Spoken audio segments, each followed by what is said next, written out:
ত্রিশঙ্কু ফলাফল, একক সংখ্যাগরিষ্ঠতা পায়নি কোনো পক্ষ। ফলাফলে খুশি নয় কোনো পক্ষই। সেনার বিরুদ্ধে রেগিংয়ের অভিযোগ। গণনা শেষের আগেই নিজেকে বিজয়ী ঘোষণা নওয়াজ ইমরানের। পরে জেল থেকে ক্ষোভ প্রকাশ করলেন ইমরান খান।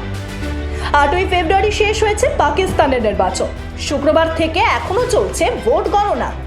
দুদিন পেরিয়ে গেলেও ভোট গণনা শেষ হয়নি। এরই মধ্যেই উঠেছে রেগিংয়ের অভিযোগ।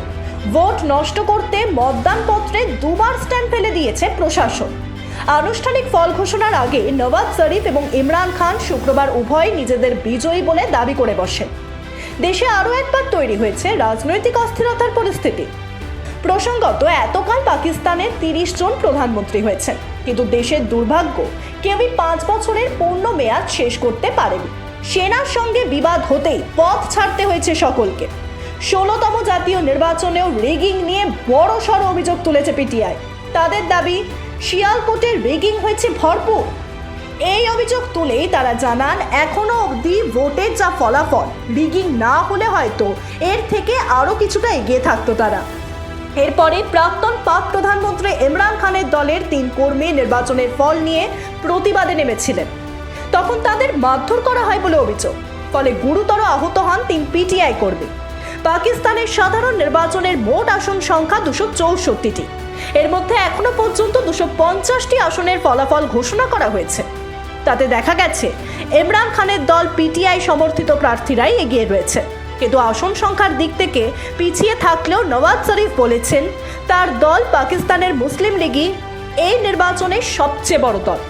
এই কারণে তিনি অন্যদেরও তার সঙ্গে যোগ দিয়ে সরকার গঠন করার আহ্বান জানিয়েছেন।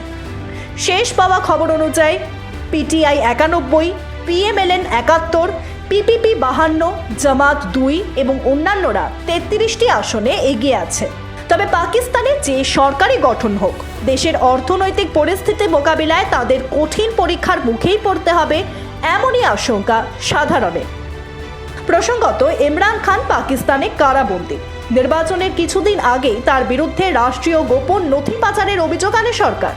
যদিও তিনি দাবি করেন যে তার বিরুদ্ধে আনা মামলাগুলো রাজনৈতিকভাবে উদ্দেশ্য প্রণোদিত।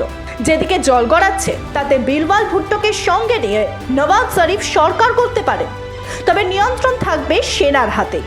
তবে দেখা সেই সরকার আদৌ 5 বছর টেকে কিনা।